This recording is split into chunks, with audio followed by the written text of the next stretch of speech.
So let's talk a little bit more about love. I'm just going to go ahead and cut to the essence of my marital discord here, because God knows we've got discord, and God knows I've learned so much from grappling with it. So I want to just share a couple things I've learned. Our Discord 101 is that we're radically different creatures, my husband and I. He's like contemplative and I'm explosive. He's thorough and careful, and I'm more carefree. Every once in a while, our differences rub up against each other in the most painful of ways. Usually it's around communication style. Usually it involves, he's a straight shooter. He not flowery with his words, a masterful communicator, but not flowery. I, on the other hand, am all about the word flowers. I throw word flower about like confetti, like ticker tape parades. I love giving compliments and receiving compliments, and when I don't receive compliments, God forbid, I get so mean. I get I get really kvetchy, and I distance, and I build resentment. And there's this, and of course, God forbid somebody else should give me a compliment, and I just like let loose with this rant of like, why don't you adore me more? Which does not, I assure you, inspire adoration. And that's our basic dance of marital conflict, where he shuts down because I want more expression. He shuts down, then I shut down. Not pretty. Every once in a while, though, I am able to separate from the dance and just look at it and be like, what's going on here? And when I've done that, I've seen two things. One is that I really want my husband to like me. I want him to like me. And B is, I really want my husband to be like me. I want him to like me, and I want him to be like me. And when he's not, I get really angry. I get really upset. When I see this essential gap between us, it's very disturbing to see our differences and to want it to be so different. There's this beautiful saying on the London subways: "Mind the gap."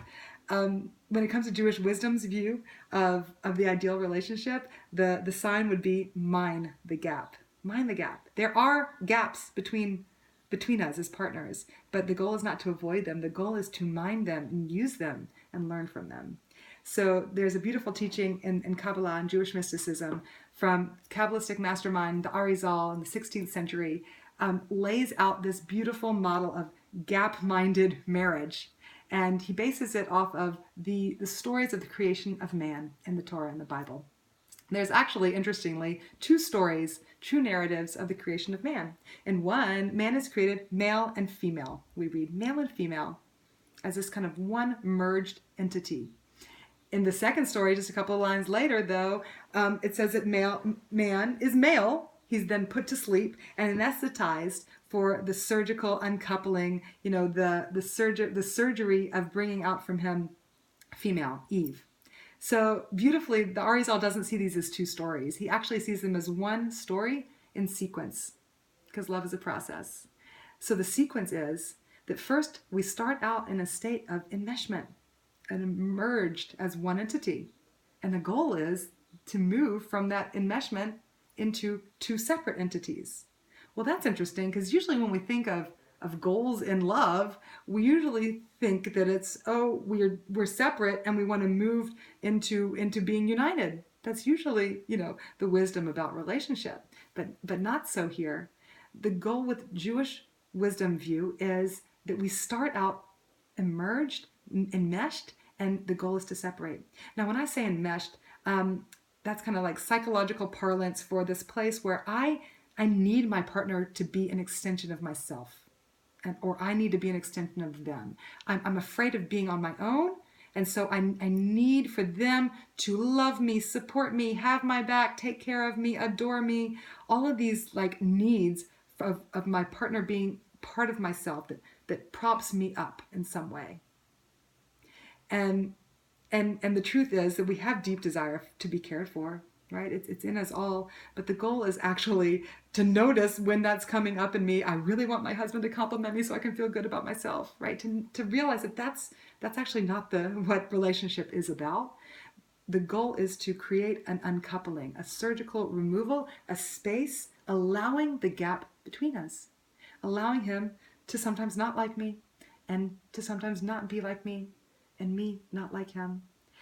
What happens when we create that space is that I am then able to love myself, to learn how to self-soothe and self-care and give myself what I need and stand on my own 2 feet as opposed to needing my partner to prop me up. The space allows me to come into my own.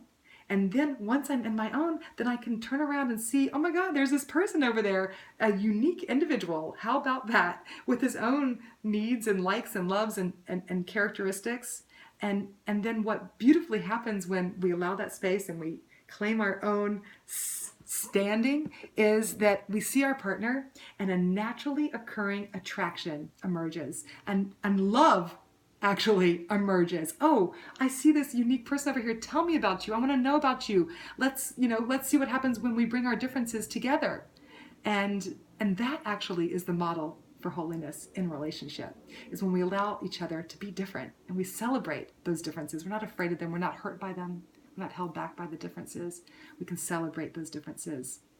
I love it that another Jewish archetype for holiness is this idea of in the tabernacle there was the ark, and on top of the ark stood the two cherubs, and from between the two cherubs, it says in the Torah, from between the two cherubs the voice of God would emerge between them. And it's really that word, the between, which is the key to this holiness. It's between the two, the different figures, that holiness emerges, that true intimacy can happen. Because when I'm merged, we're facing away from each other. I'm never even seeing who my partner actually is. When I create the space and I can see who they are and all their uniqueness and celebrate that. And that is true holiness. That is true intimacy. And from that place of seeing the other in spaciousness, we can start to communicate and then have communion and holiness between us and intimacy. And that's the goal. So how to do this? This is the work of a lifetime. And it's good work and it's crucial. So we at the Shalev Center offer a beautiful workshop. It's called Face to Face. And we basically learn and teach tools in how to create those separations from the enmeshed state, and how to create a sense of, self-fulfilled, standing on my own 2 feet selfhood. And then from there, how to communicate and commune with our partners in holiness. So be in touch with us about learning how to do this yourself. It is holy work.